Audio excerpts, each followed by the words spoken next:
दे रहे अगर चुन्नी तक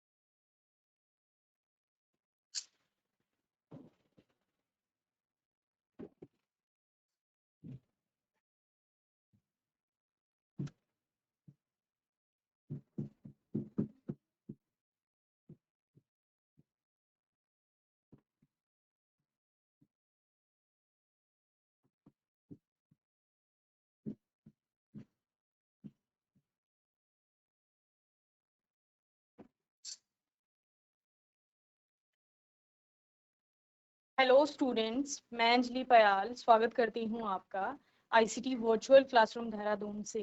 कैसे हैं आप सब लोग? उम्मीद करती हूँ आप सब लोग अच्छे होंगे और अपनी लाइफ में बहुत बेहतर कुछ कर रहे होंगे।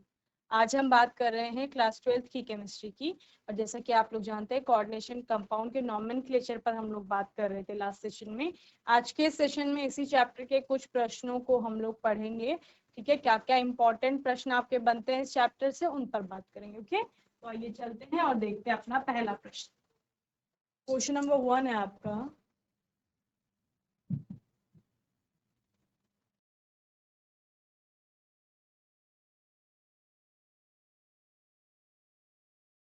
explain the bonding in coordination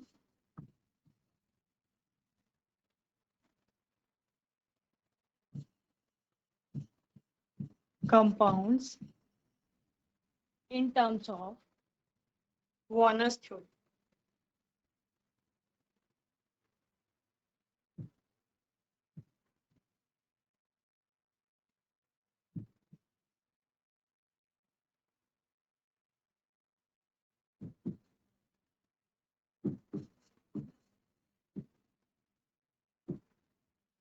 क्या प्रश्न है आपका? आपको वर्नर थ्योरी को एक्सप्लेन करना है, आपने कोऑर्डिनेशन कंपाउंड की बॉन्डिंग को एक्सप्लेन करना है कि कोऑर्डिनेशन कंपाउंड की बॉन्डिंग किस प्रकार की है, किसके आधार पर? वर्नर थ्योरी के आधार पर। वर्नर थ्योरी में आपने बेसिकली पढ़ा था कि दो प्रकार की संयोजकता बताई गई है, प्राथमिक और द्वितीय। ठीक है, उसी पर यहाँ पर बात होगी। प्राथमिक संयोजकता क्या है आपकी और द्वितीयक संयोजकता क्या है। चलिए,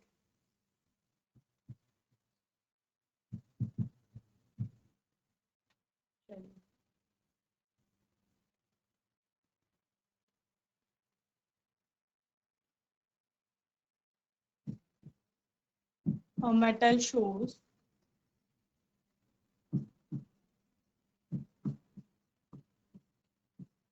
two kinds of valencies.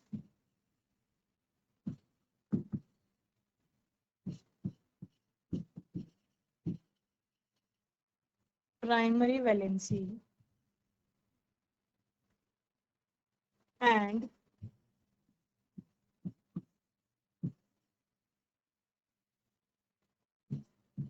secondary valency। ठीक है, जो नेगेटिव होते हैं वो प्राइमरी वैलेंसी शो करते हैं और बाकी आपके प्राइमरी और सेकेंडरी दोनों वैलेंसी शो करते हैं। Okay,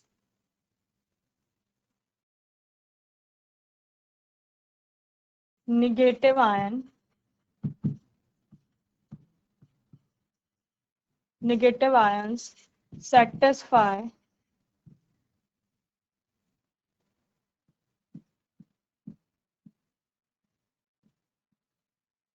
primary valency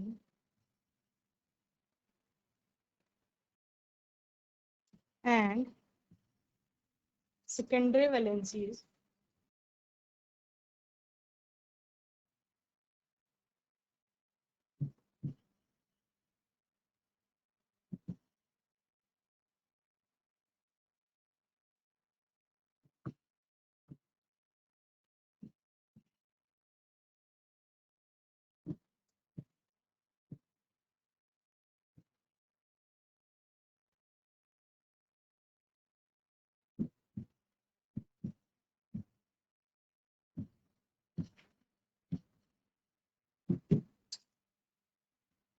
and secondary valencies are satisfied or filled by both negative and neutral ions.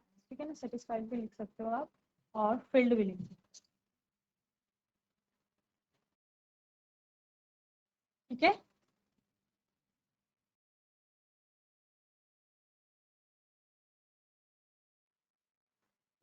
And secondary valency आपकी फिक्स होती है, और metal ions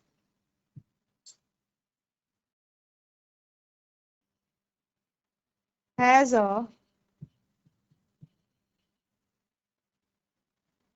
fix amount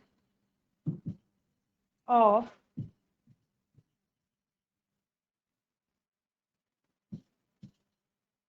secondary valency, ठीक है। And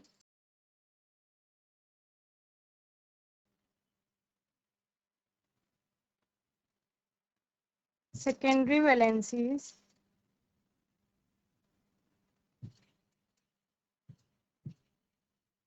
cannot be ionized,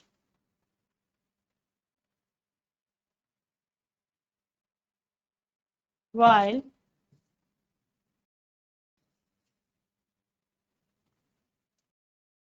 primary valencies can be ionized.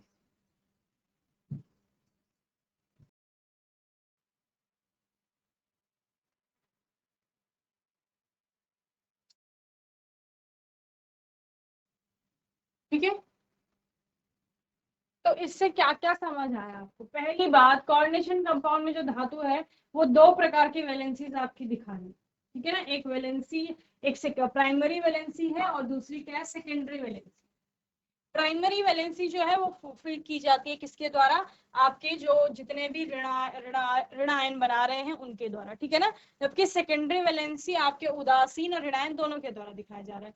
Primary valency usually आयनित है आप बोल रहे हैं, या आयोनाइज्ड है, और जबकि सेकेंडरी वैलेंसी आयोनाइज्ड नहीं है, ठीक है ना। इसके अलावा किसी भी धातु की सेकेंडरी वैलेंसी हमेशा क्या है, फिक्स है, और ये क्या है, ये उसकी कोऑर्डिनेशन संख्या के बराबर, ठीक है।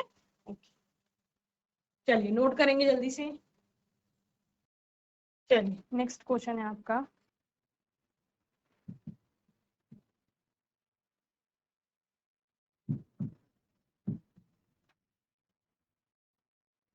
What is meant by unidentate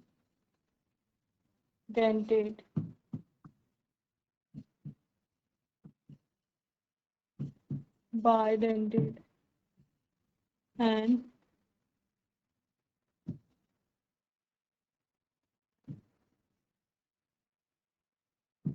ambidentate ligands? Give 2 examples.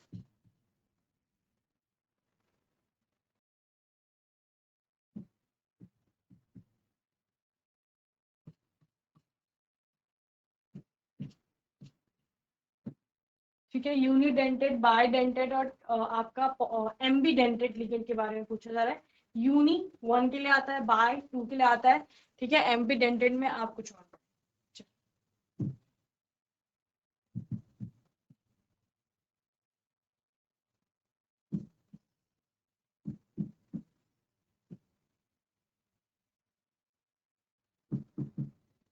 Unidentate ligands ऐसे लिगेंड्स है जिनके पास एक ही डोनर साइड होती है, उनको यूनिडेंटेड कहा जाता है, ठीक है ना।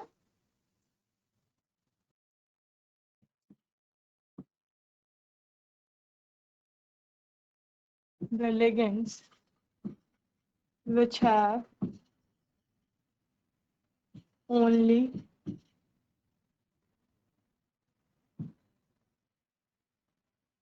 one donor side called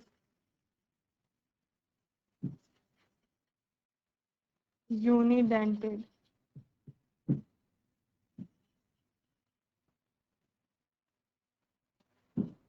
ligands. Okay, example.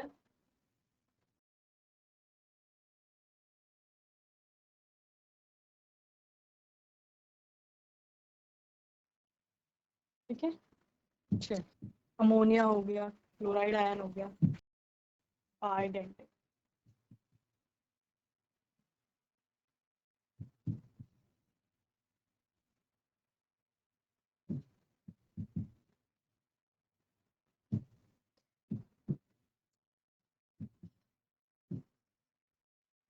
The ligands,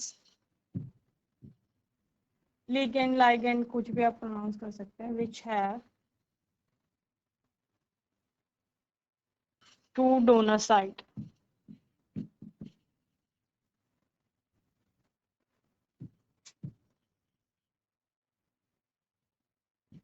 called bidentate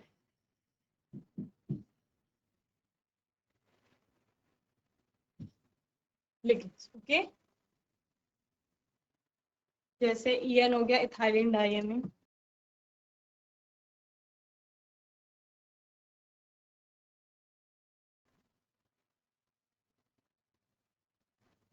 ethylene diamine और ऑक्सिलेट है। नेक्स्ट है ambient,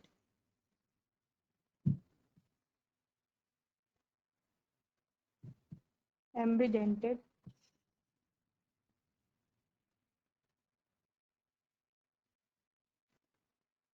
ligands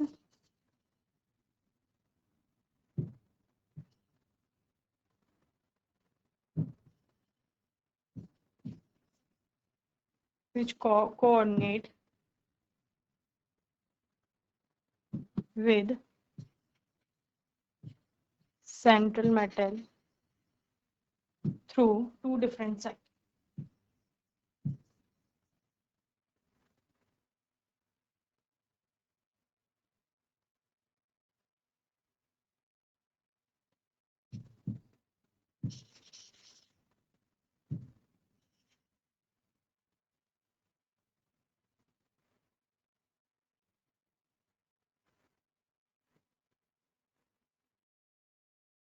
Example, nitro group thiocyanate,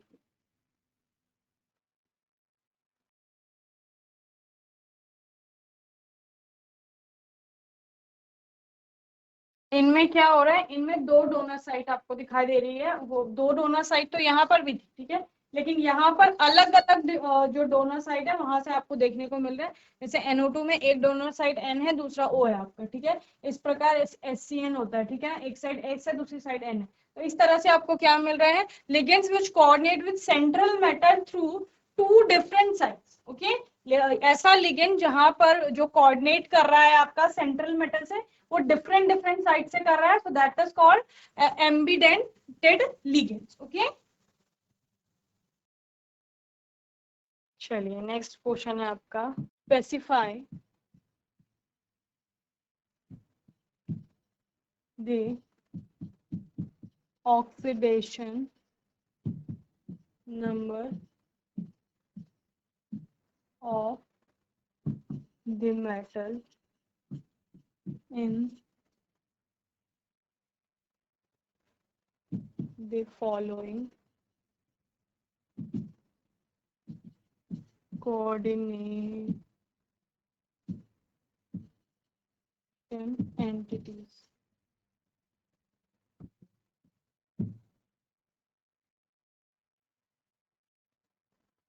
Specify the oxidation numbers of the metals in the following coordination entities. ठीक है ना, यानी coordination compound आपको दिया गया है, कोऑर्डिनेशन एंटिटी दी गई है कोई, उसमें जो धातु है उस धातु का आपको ऑक्सीडेशन नंबर बताना है। ठीक है ना, ये करना। फर्स्ट है आपका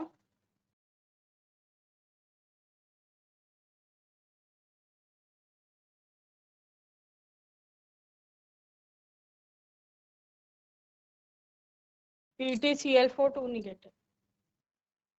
चलिए, ऑक्सीडेशन नंबर निकालना आपने 11th क्लास में सीखा है कि ऑक्सीडेशन स्टेट या ऑक्सीडेशन नंबर किसी भी कोई भी आपका एलिमेंट है उसका किस प्रकार से निकाला जाएगा। ठीक है ना, आपके पास चार्जेस होने चाहिए। चार्जेस क्या क्या है, क्योंकि हमें किसका निकालना है, मेटल का निकालना है। मेटल क्या है, आपकी धातु है। ठीक है ना, इसको हम पीटी का जो ऑक्सीडेशन स्टेट है वो हम एक्स मान लेते हैं। Let oxidation state of PT is x.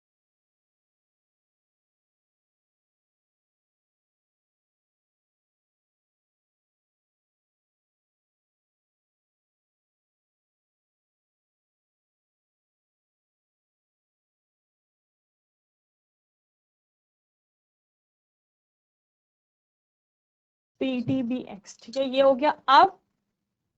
अब आपको क्या करना है, अब आपको बताना है कोऑर्डिनेशन एंटिटी पे कंपाउंड पर कितना आपका चार्ज है। तो कितना है, 2 नेगेटिव है। The charge on complex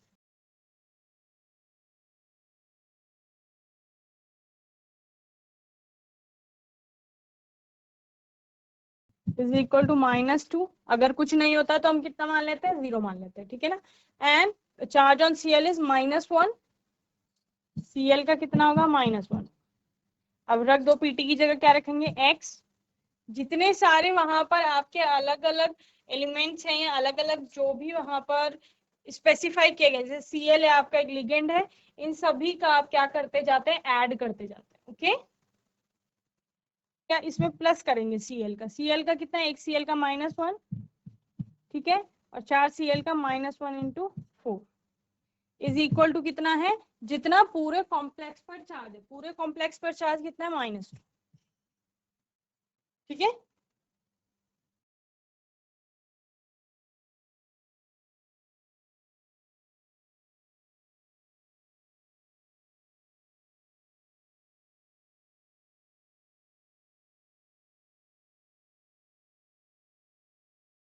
so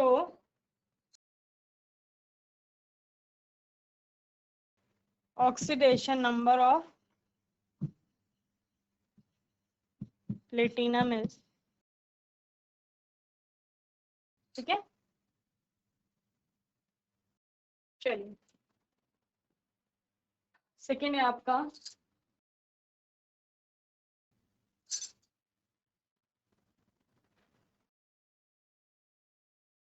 CO H2O CN En2 plus, ठीक है, ये आपका कंपाउंड H2O को भी। नाउ अगेन वही, let oxidation number of CO be NX। CO के ऑक्सीडेशन नंबर X मान लेते हैं, ठीक है। H2O का क्या होता है, 0 होता है, ठीक है। CN का होता है -1, EN का भी क्या होगा आपका, 0 होगा। अब रख दो वैल्यू, X प्लस 0 प्लस -1, ठीक है, CN का प्लस 0 इंटू 2, ठीक है, is equal to +2। X plus 0 -1 plus 0 is equal to +2। X -1 is equal to +2, X is equal to +2 plus 1, X is equal to +3। तो यहाँ पर CO की जो ऑक्सीडेशन स्टेट है यहाँ पर वो कितनी हो जाएगी, +3 हो जाएगी। ओके, चलो एक और है आपका Cr NH3 whole thrice Cl3। Cr का X मान लो, NH3 का आपका यहाँ पर 0 और Cl3 का -Cl का नहीं, ठीक है। Cr का आपने X मान लिया, NH3 का है 0, Cl का है -। अब x plus 0, x plus 0 into 3 और 3 into 0 plus -1 into 3, x plus 3 minus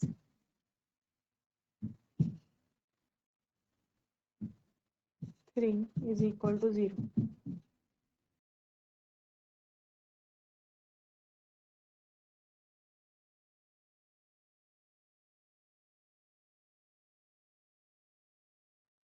यानी यहाँ पर Cr की जो ऑक्सीडेशन नंबर है वो +3 होगी, ठीक है। नेक्स्ट है आपका K3FeCl6, ठीक है। ये +3 है तो इस पे क्या होगा, -3 होगा, तो खाली हम ले लेते हैं FeCl6, ठीक है, इसमें -3, तो Fe का हो जाएगा कितना, X लेट मान लेंगे इसको, ठीक है। और Cn का है आपका -1, इस पर टोटल कितना है -3, तो हम लिख लेंगे x plus 6 into -1 is equal to -3, ठीक है ना, ये हो जाएगा। Then x plus -6 x -6 -3 equal to -3, ठीक है। तो इस तरह से आपने क्या निकाल लिया, Fe की आएंगे, क्योंकि मेटल की पूछा है ना कोऑर्डिनेशन स्फीयर में, कोऑर्डिनेशन एंटिटी के अंदर जो आपका मेटल है उसकी आपको क्या निकालनी है, यहाँ पर ऑक्सीडेशन नंबर निकालना है। क्लियर है। यहाँ पर आप डायरेक्ट आयन की भी निकाल सकते हैं इस वाले से, फिर आप 0 मान लेंगे वो। ओके, चलिए। तो अभी आज के सेशन में हमने कुछ प्रश्नों पर बात की, बाकी आपका कोई डाउट होगा, क्वेश्चन होगा, आने वाले सेशन में आप लोग पूछ लेंगे। अपने आने वाले सेशन में हम कुछ और नए प्रश्नों के साथ आएंगे, और तब तक के लिए ICT वर्चुअल क्लासरूम से जुड़ने के लिए धन्यवाद।